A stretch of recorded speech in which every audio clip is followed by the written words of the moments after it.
السلام عليكم. انا جاي النهارده اكلمك ان شاء الله عن تعمل ايه في مركز تدريب. اتسالت كتير قوي ايه هو اللي يعدي ايامي في مركز تدريب، يعني ايه اللي يخلي ايامي تعدي بسهوله جدا في مركز تدريب. فانا حاولت ان انا انقي لك شويه حاجات كده واختار لك شويه موضوعات او شويه حاجات من اللي انا عملتهم ومن التجارب بتاعتي او بتاعت غيري اللي هتخليك تعدي بقى، عارف، مركز تدريب في سلام. مركز تدريب اللي بيقولوا عليه اصعب حاجه، فهو بيبقى صعب عشان الحاجات اللي انا هقول لك ما تعملهاش، اللي لو انت ما عملتهاش او اللي انت سمعت كلامي فيها والله هتعدي مركز تدريبك ما تحس بحاجه. طيب، قبل ما اقول لك الحاجات دي ما تنساش تعمل سبسكرايب للقناه وتفعل الجرس وتعمل لايك للفيديو عشان ان شاء الله يوصلك كل جديد. وما تنساش حاجه مهمه كمان. ايه الحاجه المهمه؟ انك انت لو عندك صاحبك داخل الجيش ابعت له الفيديو ده عشان هيفرق معاه جدا لما يدخل. تمام؟ طيب، نبدا بقى.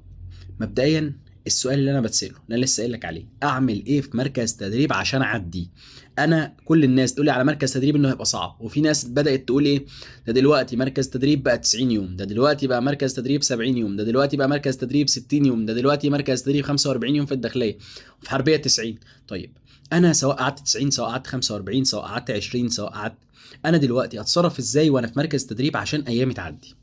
بص يا نجم، مبدئيا اول حاجه تاخد بالك منها حاجه اسمها حاضر ونعم. يعني ايه حاضر ونعم؟ قال لك اعمل كذا اعمله. بص، اي حاجه ما هيش ضد كرامتك اعملها. طيب زي ايه؟ اديني امثله كده اللي مش ضد كرامتي. يعني لما يقول لك امسح واكنس العنابر، انا وانا في الجي وانا زيك ما كنتش لاقي حد يقول لي الكلام ده. فلما يقول لي امسح العنبر او امسح الحمام، ايه ده انت بتهني؟ انا عسكري وانت بتهني؟ لا يا حبيبي، ما انت بتمسح على العنبر او الحمام بتاعك، فمحدش بيهينك كده. فانت لما تخش تمسح العنبر او تمسح الحمام، حتى لو هم قصدهم بالحته دي ان هم يرخموا عليك، انت كده محدش بيجي عليك. ليه؟ لان انت الحمام ده اللي انت بتخشه والعنبر ده اللي انت بتنام فيه، بغض النظر عن انك انت ده الحمام ده نفسه اللي انت بتنضفه ده هو ده الحمام اللي انت بتدخله ولا لا. انت ممكن تكون مثلا في حمام رقم 3، مثلا هم 7 حمامات جنب بعض، وانت رقم 3 ده اللي شايفه نظيف فبتخشه، فهم هيودوك تنظف الحمام رقم 7. لا انا ما بنضفش رقم 7، اصل انا بنضف رقم 3 عشان ده اللي انا بخش فيه. لا، ما فيش حاجه اسمها كده.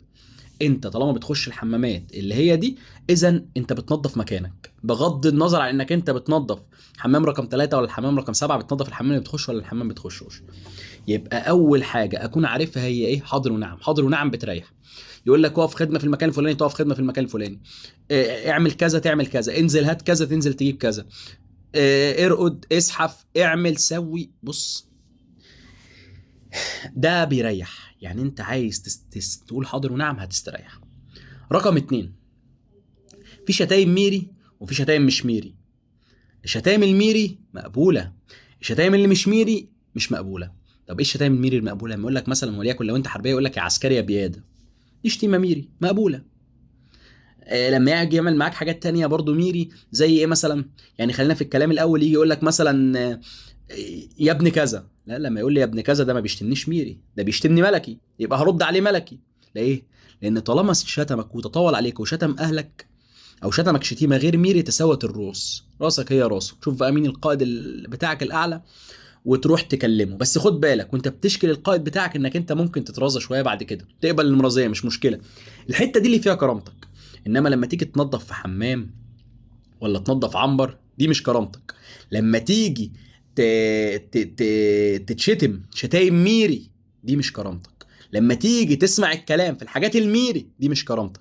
لا، هنا ملاش علاقه بكرامتك. انما الحاجات اللي بتضر كرامتك، لما يشتم ابويا او امي هم يربوني ويحترموني، ويجي ظابط وليكن مش سوي، مش زي باقي الظباط اللي بيحترموا العساكر وما بيشتموش، لان في الغالب مفيش شتيمه بالام والاب. فلما يجي ظابط مش سوي بيشتم بالام والاب، انا هسيبه؟ لا مش هسيبك، انا هشكيك، هرد عليك الاول بعد كده اروح اشكيك، او اروح اشكيك وما اردش عليك وخليهم يجيبوا لي حقي. حتى لو هترازى بعد كده، حتى لو يحصل اي حاجه، وفي الغالب ممكن ما تترازاش ولا يحصل لك اي حاجه. لو القائد بتاعك ذكر مش هيرازيك ولا يقدر يعمل اي حاجه معاك بعد كده. بس هو مش هيتعامل معاك، مش مشكله، مع انك ما اتعاملت معايا ولا تقعد تتعامل معايا، دي انا اهم حاجه حفظت كرامتي.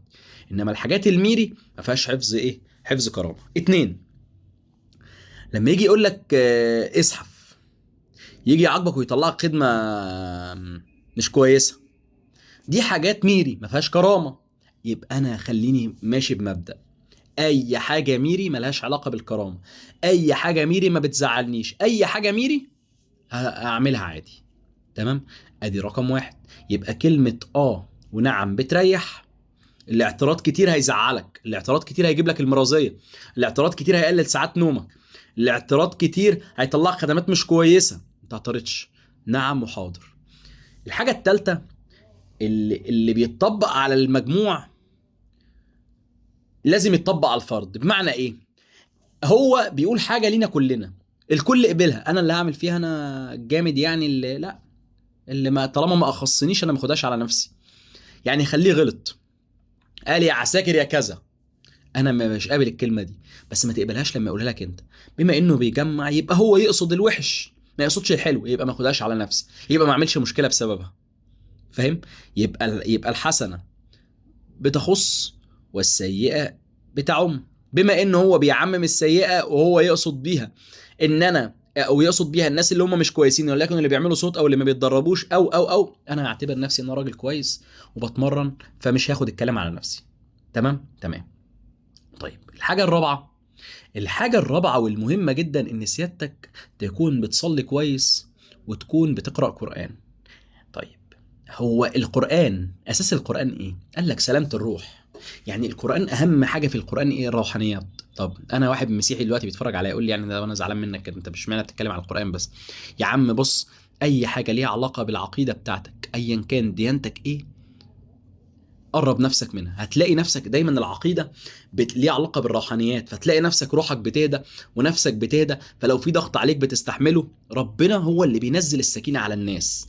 بما ان ربنا هو اللي بينزل السكينه على الناس وبينزل السكينه عليا، يبقى انا اول حاجه اعملها الجا لربنا، اجري. لو انا مسلم اصلي واقرا قران واستغفر، واقول الاذكار بتاعت الصباح وبتاعت المساء. وفي وقت تعمل كده؟ في وقت. الكلام ده بيتعمل في قد ايه؟ الصلاه كلها في اليوم ربع ساعه تلت ساعه لو انت بتصلي الفروض. القرآن هتقراه في قد ايه؟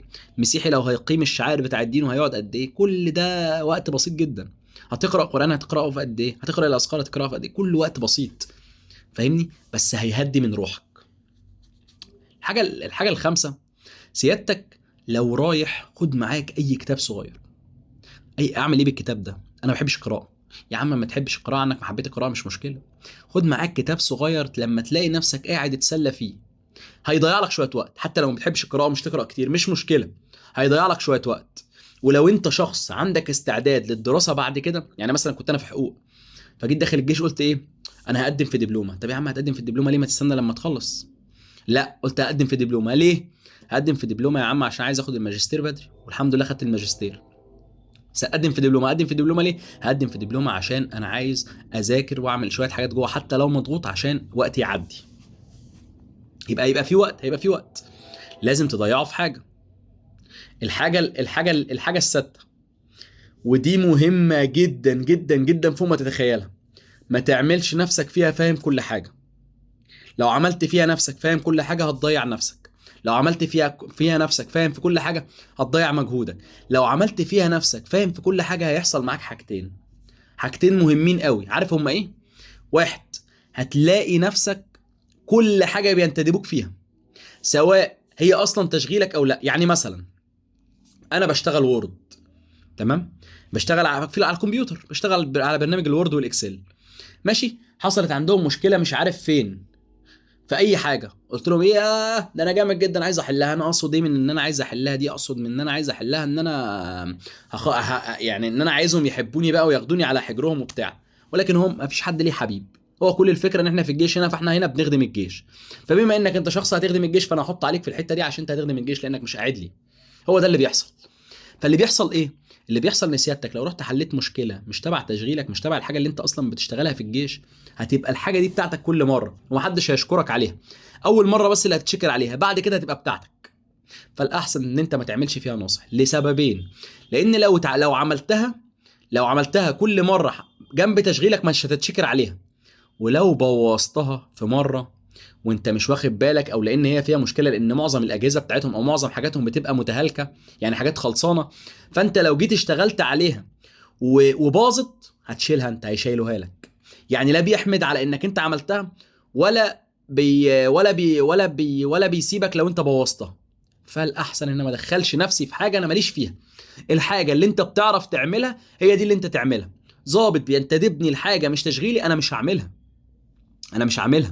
انا مش بتاعتي. اروح ابوظ له جهاز جهاز كمبيوتر، او اروح ابوظ له لابتوب او ابوظ له حاجه، لان الحاجه دي اصلا هي بايظه وخلصانه، هيشيلهاني انا. فالاحسن ان انت ما تعملش فيها ناصح في الحاجه اللي ما تعرفش فيها. ما اعرفش في الحته دي، ما اعرفش فيها والموضوع خلص. ما اقعدش اشغل دماغي واعمل فيها ايه ان انا الناصح اللي ما فيش مني اتنين وتلاته. تمام. طيب في مركز التدريب كمان لما تيجي ماشي، ودي من اهم النقط اللي ممكن تتخيلها، مركز التدريب بيتاثر بليله واحده. عارف ليله ايه؟ اللي انت بتبقى ماشي فيها على الجيش. لو رحت مطبق هتتهان. هتتهان ازاي؟ لو رحت مطبق هتعيش اسوأ ايام حياتك. عارف ليه؟ لان الجيش للاسف تراكمي، بتعيش 30 يوم تعب.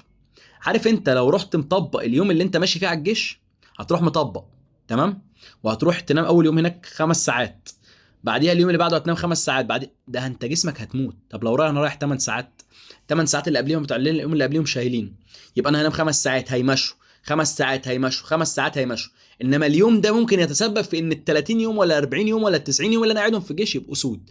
يبقى الاحسن حاجه وانا رايح الجيش انام لي 4 5 ساعات، 6 ساعات، 7 ساعات، 8 ساعات لو عرفت، هيفرقوا معاك جدا جدا جدا فوق ما تتخيل. الحاجه الاخيره بقى ايه؟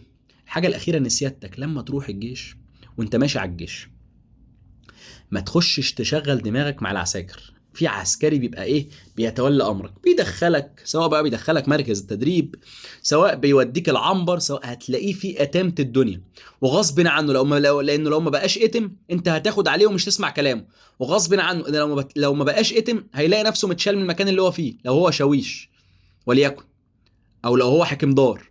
فهو بيرخم عليك مش عشان هو رخم، انت ممكن تلاقي العسكري ده عسل بره، بس هو رخم في المنطقه دي عشان تسمع كلامه. طيب العسكري الرخم ده اعمل معاه ايه؟ العسكري الرخم ده اسمع كلامه بالحرف الواحد، اقعد هنا اقعد هنا، اعمل كذا اعمل كذا، سوي كذا سوي كذا. ما تعترضش عليه في اي حاجه، انك لو اعترضت عليه هتلاقي نفسك انت اللي زعلان. هتلاقيه بيقدرك، بيرازيك، بيوقفك في الشمس، بيسحفك، بينزل لي خدمات صعبه، خليني امسح حمامات، هخليك تعمل كل حاجه. فانا الاحسن لا، امشي يا عم هنا، امشي هنا، حط نفسك هنا، حط نفسي هنا. ده هيخلي الحاجات اللي انا قلتها لك دي هتخدي معاك مركز تدريب. يبقى حاضر ونعم، الحاجات اللي بيقول لك عليها ميري تعملها، صلي وتقرأ قرآن. بص المجموعة الحاجات اللي انا عددتها لك دلوقتي دي تعملها كلها، عملت دي والله العظيم هتلاقي مركز تدريبك بيعدي اليوم زي ال90 يوم، وهتلاقي نفسك نازل لأهلك وكله تمام. تمام. تنساش تعمل سبسكرايب للقناة وتفعل الجرس وتعمل لايك عشان يوصلك ان شاء الله كل جديد. بالتوفيق، واتمنى اكون فدتكم. شكرا جزيلا، السلام عليكم.